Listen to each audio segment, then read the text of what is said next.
The Nintendo 3DS might have not been Nintendo's biggest selling portable system of all time, but it sure packed a punch when it came to games. Let's go over my top 25 best Nintendo 3DS games of all time. Now, keep in mind, this is just my own list and not objectively the best games or better than anybody else's list. Let me know what your favorite Nintendo 3DS games are in the comment section below. Now, with that out of the way, let's go ahead and jump right in at number 25, and that is Resident Evil Revelations. Now, back when this game came out, the Nintendo 3DS was a little bit starved for games. It was getting some stuff here and there, but people wanted to see big, ambitious games that took advantage of the 3D graphics, that took advantage of the beefed up portable, because despite it not being as good as, like, let's say an HD system in the era that it kind of came out in, it was still a powerful handheld for its time. So when Resident Evil Revelations was finally revealed, this was the game that everybody online was very excited about because it actually used the Nintendo 3DS's extra horsepower over the Nintendo DS. You've got beautiful graphics in this game, great 3D graphics if you felt like holding your Nintendo 3DS still at the time that it came out. Remember, no Nintendo 3DS super stable 3D at that time. But the game was actually fun to play, and it had really cool modes in there. It kind of added a bit more of the action arcade element when it comes to some of the power-ups or some of the equipment slots that you can get for your different weapons. So it was a ton of fun to go through and play. I thought the story was solid enough for a portable experience. The shooting was tight, and you had different characters that you can use throughout the game, plus a dope online mode as well. I really enjoyed the story. I felt there was a good replay value. The gunplay was fun. The music was solid enough, and it looked great when it came to a Nintendo 3DS game. And that's why Resident Evil Revelations makes it number 25 on my list. Coming in at number 24, Bravely Second End Layer. This is the follow-up, for the most part, follow-up to Bravely Default, the breakout hit Nintendo 3DS game. And while it might not been as heralded as the game that came before it, I still feel Bravely Second End Layer is a very good game on the Nintendo 3DS. I think that the combat system that they use, the job class system, is still very much intact, and it's a ton of fun to go through and play. Now, the music took a noticeable step down. That is absolutely true. But I still feel that the game is still good enough overall with all of the other stuff that it does, especially with some of the story beats. Not everything in the story lives up to what it could be, but I think the pacing of the game is absolutely better than the original Bravely Default. Maybe not better overall with story, but the pacing is absolutely better, and the combat is just as good. Plus, there's a bunch of different classes, fun different areas and locations to go. It's still a very solid release that is one of the bigger RPGs on the Nintendo 3DS, and a game that Square Enix did put effort into when it comes to what they wanted to do on that system. So Bravely Second End Layer makes it the number 24 on my list. Coming in at number 23, Kirby Triple Deluxe, a fantastic 2D platforming Kirby game that I had a ton of fun playing back when it came out. It almost kind of like harkened back to what the pure essence of what Kirby is. Kirby Triple Deluxe is a solid game with fun power-ups, good graphics, solid music as well, good controls, and also some nice replay value thrown in there as well. So for me, Kirby Triple Deluxe was a great experience when it came out. It showed a lot of colorful and fun and cool different levels to go through, and I had a blast as a old school Kirby fan picking this one up, playing it on my Nintendo 3DS. It felt like a natural fit overall. Plus, the name is super cool, Triple Deluxe. I mean, I don't put too much stock into names most of the time, but I do like that name quite a bit. So Kirby Triple Deluxe makes the number 23 on my list. Next up at number 22, Luigi's Mansion Dark Moon. And while we did get this game that's better on the Nintendo Switch, the original Nintendo 3DS version is still very impressive considering the hardware that it's on. I really enjoyed the game back when it first came out. You've got a full 4-player co-op multiplayer built into Dark Moon's original release on Nintendo 3DS. You got fantastic graphics that look great in 3D, and I think I had super stable 3D by then. I know I played this game more in super stable 3D, so that was pretty cool in intervals because it cooks your battery overall. but the gameplay itself and the multiple mansions, while maybe not the best in the series, is still incredibly good. And before them, back when I played it, there was no Luigi's Mansion 3. So you're looking at the first game and the second game. So it was a nice change of pace from what we saw in the first game, and it provided a lot more game there overall. It's just a bigger game with more stuff to do and more different upgrades for the Poltergeist to 3000 and all sorts of cool stuff. And it's still the same quirky, weird type of a goofy story that Luigi's Mansion is known for, Professor Egad and all of that. But I really enjoyed slamming ghosts and solving some of the puzzles. Not all of them, some of them were lame,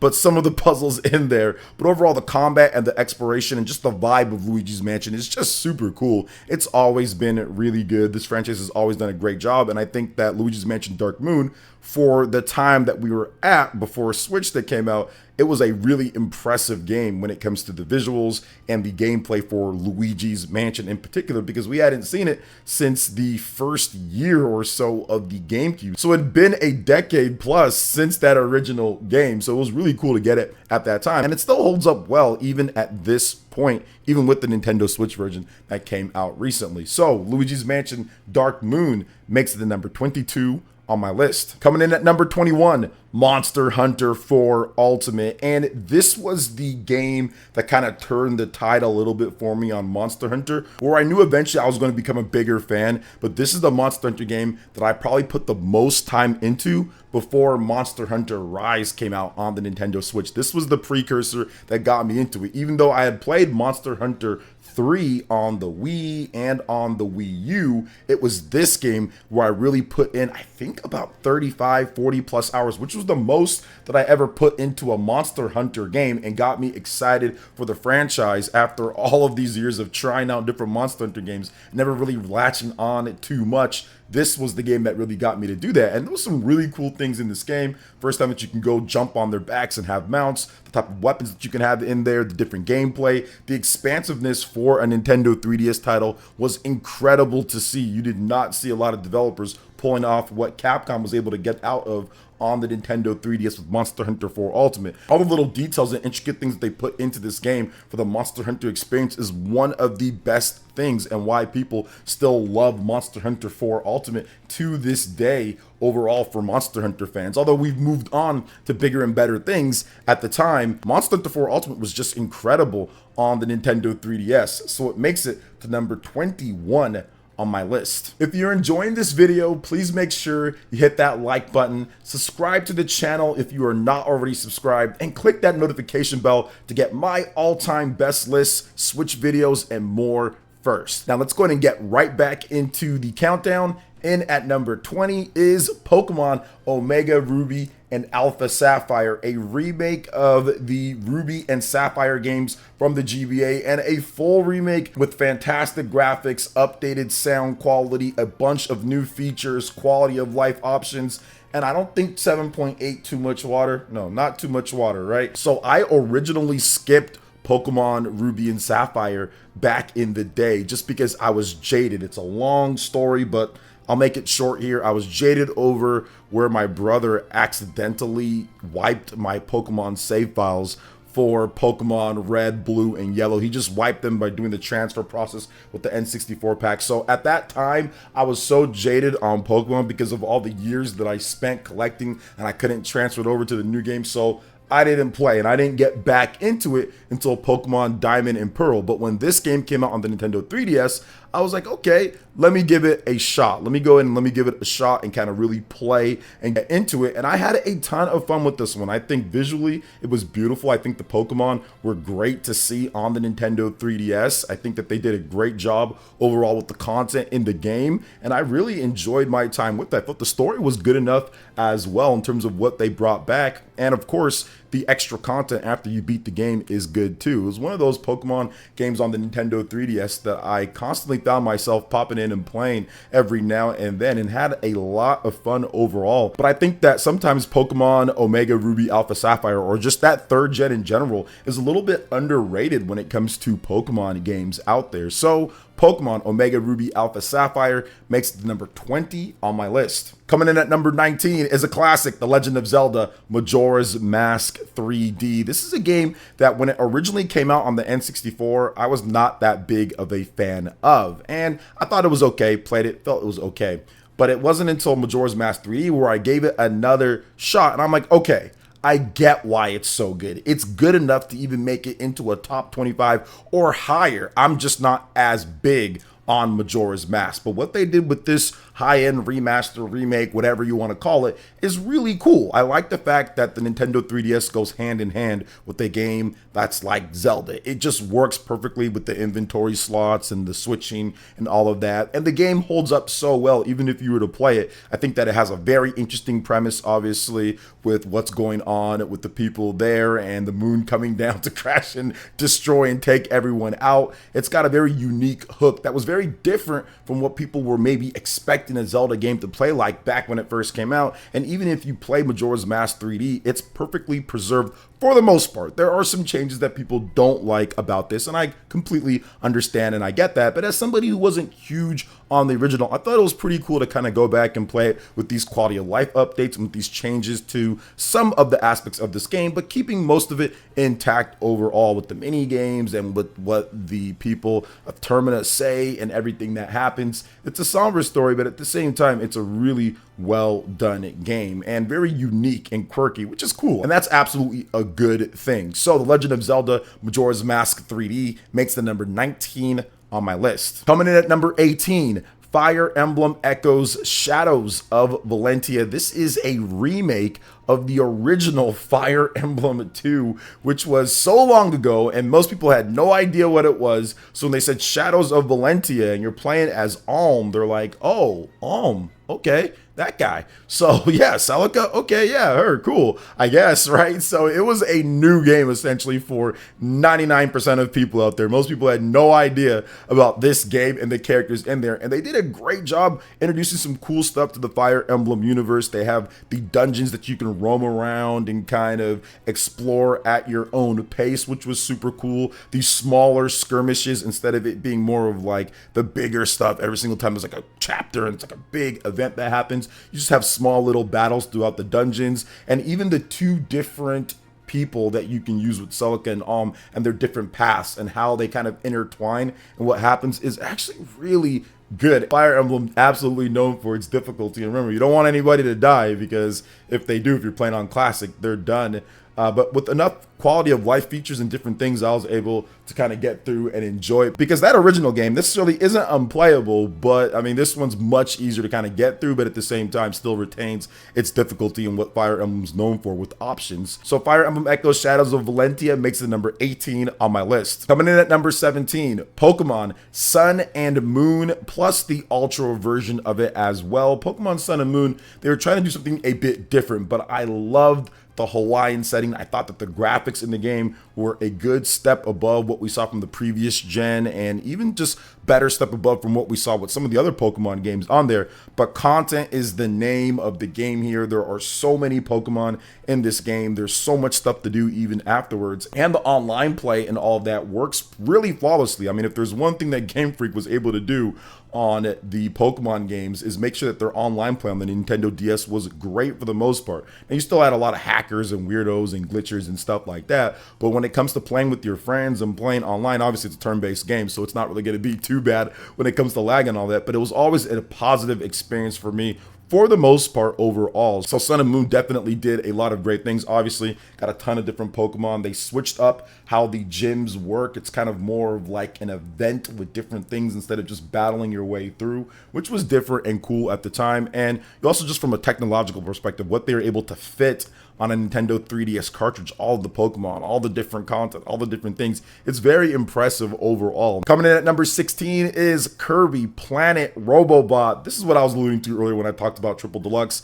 Planet Robobot is fantastic, and I'm thinking they are definitely going to port Planet Robobot or remaster it and put it on the Nintendo Switch or the Nintendo Switch 2. I think that Nintendo, obviously, they can't really remaster everything that's already been out when it comes to the Nintendo Switch, but there is a plethora of Nintendo 3DS games that they can take a look at and bring to the Switch 2 if they just need games to kind of fill in the gaps from the big, huge new Switch 2 games.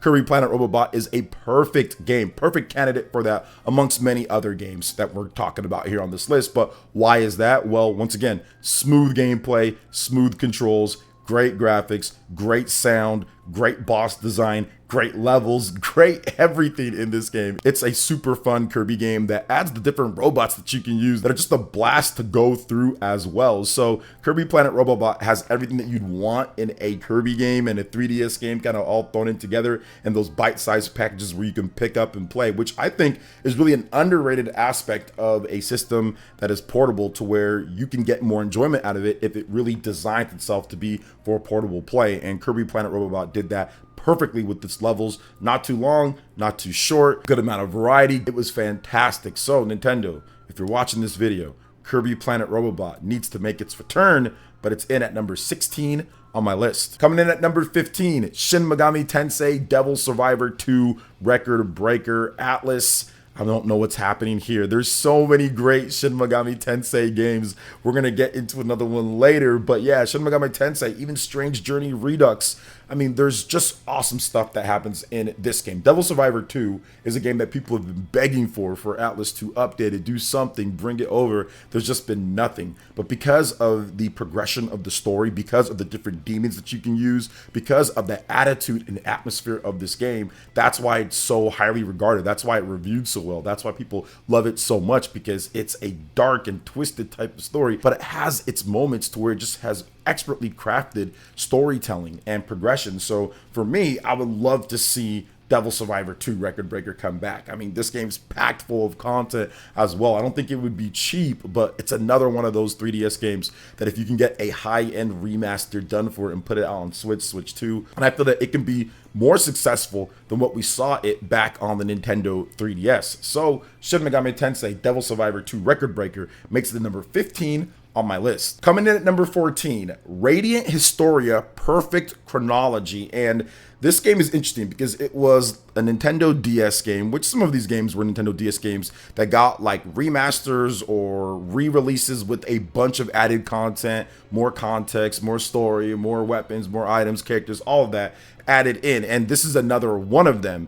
Radiant Historia is seen as, I would say, Atlas's take on trying to do some of the stuff that was like Chrono Trigger. I think this game was inspired by it a bit with some of the time manipulation and stuff that you can do, but I think they expand upon it better than what Chrono Trigger was able to do with what they had. I think that obviously with the 3DS, you have something a bit more capable. So there's some things that this game does a bit better just when it comes to the playability of messing with different timelines and everything and how it goes about. Now, it's not a better game overall, but it's a really good game. People have been asking about where is Radiant Historia. A lot of the hardcore RPG fans out there, especially hardcore Atlas fans, they would love to see this game get brought over. But Radiant Historia has fantastic gameplay, great characters, so many cool additions and things that they did to update the experience to make it better over the original. If this game was to come out as, like, let's just say a big game for modern consoles, I think people would be super excited about some of the stuff with the gameplay in there and how you can strategize and fight in the battles. So for me, I enjoyed every second that I played this game. I beat it twice. I beat it on the Nintendo DS, and then I beat it again on the Nintendo 3DS. That's how awesome it was. And I really love what Atlas did with the gameplay, tone, story in particular is just absolutely exquisite. Radiant Historia Perfect Chronology makes it number 14 on my list. Coming in at number 13, Pokemon X and Y. And maybe some people might think, wait a minute, you have this game a little bit too high. But I will say this, I was so hyped and excited for Pokemon X and Y when it came out, because this was the first new gen Pokemon game after all of the DS games. It was so cool to see the games evolve with the models of the Pokemon and with what they were doing with the world and how expansive it was compared to the Nintendo DS games. Just from a visual perspective, some of the DS games have like more areas or whatever, but overall Pokemon X and Y blew me away with what they were trying to do. They added so many cool things to the game from a visual and UI aesthetic. Even the Horde battles was kind of cool, something new that hadn't been experienced, and being able to kind of pamper your Pokemon in first person view was something that not necessarily a completely unique idea, but was just cool, just so you can see the models up close and personal. So for me, Pokemon X and Y, and especially like with its story and what it did, I thought it was really cool. And it's not like it's black and white or black and white too, but I felt that it was really fun to kind of go through, and I really enjoyed it. I put hundreds of hours into the game, played online, it was really cool. And they even tried like a pseudo MMO. People are going around in the online play mode. Like, they were trying different things with this. So to me, it left a lasting impression of trying to do something different, adding in cool features, bringing up the presentation, and just overall being a really fun game. So Pokemon X and Y make it to number 13 on my list. Coming in at number 12, The Legend of Zelda Ocarina of Time 3D. And this was a legendary game on the Nintendo 64. So when I heard that it was coming out for the Nintendo 3DS, I was excited, and it lived up to it for the most part. You have the cool, obviously, extra screen to where you can have the different items in inventory. That's a big help, and that just makes the gameplay experience so much better from a quality of life perspective, having that quick swap menu and having the map and everything kind of ready to go on there. It was a perfect fit for the Nintendo 3DS, and I really enjoyed it. The graphics look so much better as well. Obviously, it's tuned up, and they were able to get the frame rate to 30 frames per second instead of 20 like it was on the Nintendo 64. But you can instantly tell when you play the game on the Nintendo 3DS that it's been smoothed out overall, and it's still just as great as it ever was, just on a portable screen anywhere that you want. So it was really cool to see what many people consider the greatest game of all time on the Nintendo 3DS. And the game obviously still holds up very well. The combat, the puzzles, the locations, the dialogue, Ganon, Princess Zelda, the story, it's all just as beautiful as I remember. 12 on my list. But if we did an N64 list, Ocarina of Time would be way higher. Coming in at number 11, Mario Kart 7. Oh my gosh, I had so much fun with this game. This was the first time in the series, man, where you could have the hang gliders and you have the underwater. At the time, I was like, oh my gosh, this is like the next gen of Mario Kart, because you're soaring through the skies, you've got the hang glider, you've got the underwater segments, you've got the online play that wasn't rampant with cheaters like it was on the Nintendo DS. They removed the crazy snaking type of stuff, although cheaters did come later. But at the beginning, I felt like a sense of relief being able to play Mario Kart and not have to worry about all that. So it was really good. And of course, the Wii version of the game, a bunch of Funky Kong cheaters as well. So it was cool to play Mario Kart online and have a good, somewhat stress-free version. There's still the blue shell and all that. But it was fun, man. The controls were great. The game looked great graphically. The level design was fantastic. I love the different courses. It was a blast to go through with Mario Kart 7, and I really enjoyed my time with it. It's still fun to play to this day. I know people were playing it up until like the Nintendo 3DS Online got shut down. You can still find matches of people zipping through Mario Kart 7 on the Nintendo 3DS. So Mario Kart 7 with its smooth gameplay, great levels, cool innovations like the hang glider and the underwater segments makes the number 11 on my list. All right, guys, we are in the top 10, starting out with number 10, and that is Bravely Default. Now, this game could have potentially been higher if they didn't have one massive flaw that happens towards the end of the game and the looping segments that they do, which was just terrible for pacing and just terrible overall. Made sense while they did it, but it was terrible when I played it. But outside of that, everything else is fantastic in this game. The job system, the graphics, the classes, what they've done with the Brave and Default, the speeding up. Heck, you can play the game on one hand for the most part when it comes to the quality of life options, the different stuff in the game with the dialogue, the story. Bravely Default was a game that I 100%ed. I think it was the first Nintendo 3DS game, RPG, that I was like, okay, I'm going to 100% this all in one go. Like, I didn't take a break and come back to it like I do a lot of other RPGs, man. I played it all the way straight through 100+ hours till I got that secret ending, and I was like, oh man, this is awesome. This is a great game. This is the beginning of a beautiful franchise, and still to this day, we're still getting Bravely Default games, with Bravely Default 2 coming out on the Nintendo Switch a few years ago. So I'm very excited to see what they do in the future with the Bravely series. But when I was playing Bravely Default, I felt that it was one of the best RPGs that I've ever played. And I'll say this, the music is absolutely goated in this game. Revo or Revo, however you say his name, it really adds a lot of tone and texture and sauce to the already really cool combat system, to where you can go negative and go brave and use all your points, or default up and block and storm up, then unleash later with different magics or different attacks, or even healing and attacks. So you can do a combination. So this game gave you a lot of variety in your combat styles and what you can do. So I loved it for that. And that's why Bravely Default makes the number 10 on my list. Coming in at number 9, Metroid Samus Returns. Oh man, this game was awesome when they revealed it. It's the Metroid 2 game, but it's brought back the game that a lot of people never played. So this was a brand new title for so many people when it came out. Metroid Samus Returns is fantastic, adding the melee counter and having the map there. Having 2 screens in a Metroid game is, like, once again, perfect. It's perfect, just like it is like Legend of Zelda. It's the same thing here. It's such a match made in heaven, because you have that constant map up. You can see, you can quick swap, you can easily go back and forth, and having connected screens that close just makes it even easier. So I loved it for that, on top of all the cool things in the game. Seeing Samus come back with those type of graphics with that game, because I played the original Game Boy game, didn't like it too much, but I was like, it's okay.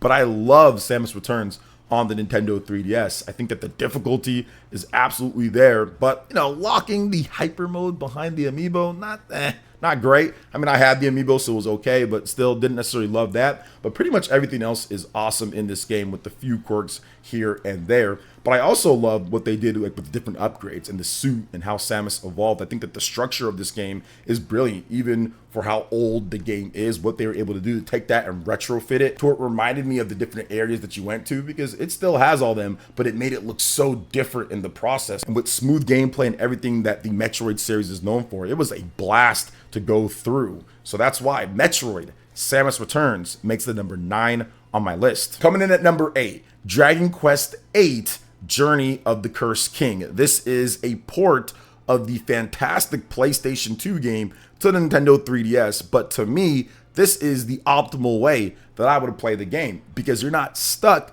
to the TV. You can take it anywhere that you want. You have the second screen. You have all of that, and it just works. The 3DS, I mean, look, couldn't do everything like first-person shooters and all of that, but I'm telling you, when it came to RPGs, Metroidvanias, adventure games, stuff with inventory and menus, it was always the GOAT. Turn-based RPGs like this, it was always goated for that. It was super cool to play through this game. It's a very fun Dragon Quest game. Some people say it has the best characters. People can talk about other Dragon Quest games, but I love this game's characters. I love the different combat that you can do in this game. I love the different locations that you go to, the expansive world. It just feels like a completely next gen, at the time, Dragon Quest or JRPG experience that's still very much relevant in today's day. You can pick up Dragon Quest VIII and play it and be like, all right, yeah, this is really cool. It's snappy how you go through the different characters and how you fight and the enemies and what they do. And the story still feels really relevant overall. It doesn't feel old or dated. So for me, Dragon Quest VIII Journey of the Cursed King, still a fantastic game that holds up, but was great when it came out, giving people a way to play through a turn-based RPG and not be stuck to the TV. You can grind, because that game you have to grind a little bit to do all the different stuff in the game. You can grind while you're watching the NFL, or while you're watching sports, or you're watching something else. You can take it if you're on a trip. I mean, it was just perfect to me. So Dragon Quest VIII Journey of the Cursed King makes number 8 on my list. Coming in at number 7, Super Mario 3D Land. To me, the perfect 3D platformer on the Nintendo 3DS. There wasn't a ton of high-end 3D platformers that really did it at this level. I don't think there was any. I don't think I have any, really. But if you look through Super Mario 3D Land and the levels and the design and the strength in terms of what it does, there really isn't much or anything wrong with it at all. It's actually so strong of a core idea or concept, Nintendo decided, hey, let's expand upon it for the next big Mario game with Super Mario 3D World. So to me, Super Mario 3D Land really just opened the groundwork for what we got later. But overall, the gameplay is fun. The controls were great. And at the time, there wasn't any super stable 3D when I first played the game, but the 3D actually helped a little bit with the platforming in there in terms of a smaller screen and judging how far you need to jump and everything, but had the right amount of power-ups, had the right amount of levels, plenty of content in there, definitely suited for portable pick up and play. I think it's a shame that Super Mario 3D Land is just simply stuck on the Nintendo 3DS, but if you got one, go back and check it out. It's really that good and a ton of fun. It's a blast to play through. So Super Mario 3D Land makes the number 7 on my list. Coming in at number 6, Fire Emblem Fates. Now, localization issues aside, this game is still super fun. And I played Conquest. There's 3 different versions of the game. You have the DLC one that you had in terms of that campaign. You had Birthright, which is the easy one, and Conquest, which is the harder one. I played Conquest first and repeatedly got my butt kicked in that game. Beat the game that I played, Birthright, and I almost fell asleep during Birthright because even on the hardest difficulty, Birthright is way too easy. It's way too easy, and it goes up to a certain point and then it splits off and veers into the different families, but it's still really good. Like, I still had a lot of fun, but I'm specifically talking about Fire Emblem Conquest. To me, that's the better one, so we're talking about that game, and I enjoyed it a lot. I felt that the dark tones of going through it was super cool. Obviously, it's classic Fire Emblem. You have your options if you want to play through. I chose the hard mode plus the classic to where once your unit is done, it's done. So yeah, I don't let any of my units die, so you know we're restarting that chapter. But sometimes you might be really far in and somebody gets cooked, gets a lucky crit on you or something like that, and you're like, oh man, I gotta start the chapter over. So I really enjoyed it from that perspective, and I think that the warring different factions of families and having Corn be the centerpiece of that and like the dragon lineage and all that is super cool. You have a lot of the features that make Fire Emblem great in this game as well with what it does from a quality of life perspective. Obviously having the 2 screens is a help too. So for me, Fire Emblem Fates Conquest makes the number 6 on my list. All right, guys, top 5. Let's get into it. Starting out with The Legend of Zelda, A Link Between Worlds. Man, 60 frames per second, Legend of Zelda portable play in the Legend of Zelda Link to the Past, that type of 2D top-down style. Yeah, that was awesome. That was a day one for me. I played it, played all the way through, really loved it. I think that they did a great job with the gimmick in the game, having Link turn into the whole, you know, paintings and kind of going across the walls. I thought that was unique. It was fun. It instantly sold the game for so many people, on top of it being a game to where you can go as you please. You can take on different dungeons in different orders based on the items that you want to get. So I like that as well, that it's not something to where you have to go here, then you have to go there, then you have to go there. They kind of mixed it up a bit, and it made the game more dynamic and fun overall, for me at least. You combine that, great frame rate for Nintendo 3DS game running at 60, great visuals overall, definitely basic because they opted for that 60, but I think the visuals overall are very clean. The gameplay is fun. It's just a great experience to play through the game. Combat's fun too. Different items are awesome. Legend of Zelda, A Link Between Worlds, full package on the Nintendo 3DS, and makes the number 5 on my list. Coming in at number 4, Shin Megami Tensei 4 plus Shin Megami Tensei 4 Final. But really, you have to play them together in order to get the full SMT4 story. So I'm treating it almost like a Xenoblade Chronicles 2 to Xenoblade Chronicles 2 Torn of the Golden Country, or Xenoblade Chronicles 3 plus Future Redeemed. Very similar to that, although these are 2 separate games. I love both of them. They're both really good. SMT4 is just vibe central. Some people feel this is the best SMT game of all time. And I would say story-wise, absolutely, you could say that. Not quite combat-wise, but for a Nintendo 3DS game and what they did at the time, absolutely it was the best SMT game. I think it's better than SMT3 Nocturne in just my own opinion. And if you combine SMT4 plus SMT4 Final or SMT4 Apocalypse, based on where you are in the world, I think that you will see that this is an incredible SMT experience that's brutal, that's very grueling overall, but it's fun, and the story and the dialogue is really what sets it apart from so many other RPGs on the Nintendo 3DS. They did an incredible job. Atlas was on point. Like, they perfected the SMT formula, in my opinion, with SMT4 at the time that it came out in the early 2010s. And I really loved the story beats between the different characters, especially in the original SMT4. I also love the demons that you got, the fusion and how it was done, in addition to the music. The music is just goated. It's such an epic vibe, ripping through different bosses and having these different demons team up with you to fight. I think that it's a combat system with the press turn that never really gets old overall. It always kind of survives all the way up until this point as well, with new SMT games and with Persona. So for me, SMT4 and SMT4 Final absolutely make it to number 4 on my list. Coming in at number 3, Kid Icarus Uprising. Man, this game might be higher. I think I could have had it at number 1 if it wasn't for the controls just being botched. I mean, listen, guys, I love this game, but the controls are botched. But outside of all that, you look at all of the positive in this game. You have probably the best graphics on the Nintendo 3DS, or one of the best graphics, easily one of the top 3 graphics on the system. You have fantastic content in the game. This was made by Masahiro Sakurai and the team that they put together specifically to make this game, and it's super good overall. The progression, the different levels to where you start out flying and then you go to the ground. You have this fusion system of different weapons to create new weapons, and they all play a little bit differently. You've got claws, you've got staffs, you've got orbs, you've got all sorts of stuff, which caught me off guard. I didn't know that stuff was in the game because I was not following it all over the internet and everything, and Nintendo didn't show a ton of it.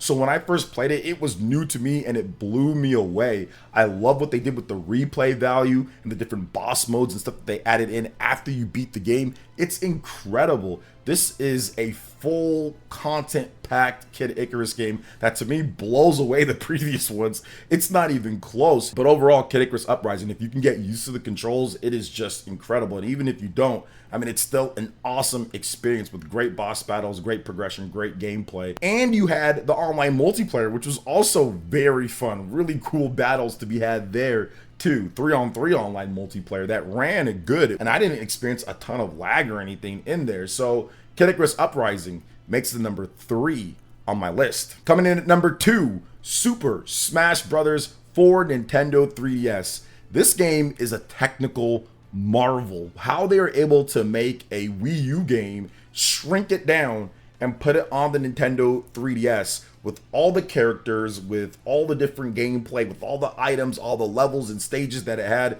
is just miraculous. There's no other game that even comes close to what they did here with the amount of content for a fighting game. Some games, I guess you could say maybe the Tekken game on the Nintendo 3DS, that had a lot of stuff in there. But man, 4 players overall, all duking it out on the same screen and making it to where it doesn't look terrible because the screen's already small overall. I don't know how they're able to do it, but they were able to do it. But the game is fun. It's the same as the Wii U version, which I do love Super Smash Bros. For Wii U in terms of gameplay wise. It's the exact same physics, movement, all of that. So to me, that's very impressive, and it's a very fun game. It was a cool kind of appetizer before we got the actual big console game back when it came out in 2014. But I had a blast with the game, and I felt it was cool. Plus, it has an exclusive mode that I wasn't the biggest fan of, but I did play a bit, and I know people loved, which was the Smash Run gameplay mode, but I just played online a ton. But for me, Super Smash Bros. Was still an incredible experience on the Nintendo 3DS with all of its content and all the different characters,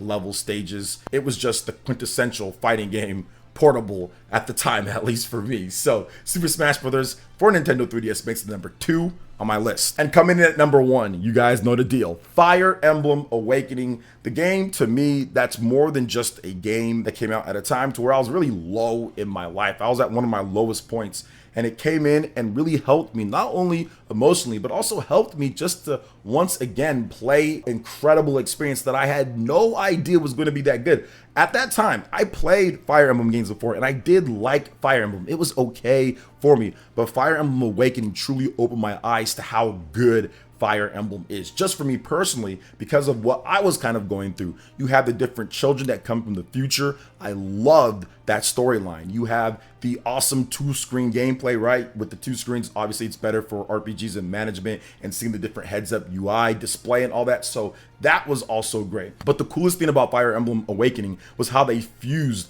the future children with the combat, to where if you actually link up and pair up with certain pairs, then you'll get that child from the future and you can do mix and match. So replay value was something that was inherently built in to say, okay, I'm going to pair up these two and get this child or get this one. And it was just so good overall. And the music in this game is just like the greatest. The Fire Emblem Awakening, I still use Conquest, I still use so many tracks for my videos, and I think that if you look at overall what Fire Emblem Awakening did and how high it scored and how it saved Fire Emblem overall, to me there's no other position that I can put this game. Not only is it an incredible game from a gameplay perspective, from not necessarily a visual, the visuals weren't the best on there, but overall what it offered gameplay wise, to me Fire Emblem has to be number one. Gameplay, presentation, music, all of that was just so slick and great. Progression, pacing, so fun. So Fire Emblem Awakening makes it the number one on my list. All right, guys, that's gonna wrap it up for my top 25 best Nintendo 3DS games of all time. What are your top 25 Nintendo 3DS games or favorite 3DS games overall? Let me know in the comment section below. All right, guys, that wraps it up for this video here. Thank you so much for watching. I do appreciate it. Please make sure you hit that like button, subscribe if you're someone new, click that notification bell, and check out my other top 25 best lists of all time right here on screen. Thank you so much for watching, and we'll catch you guys for the next one. Peace.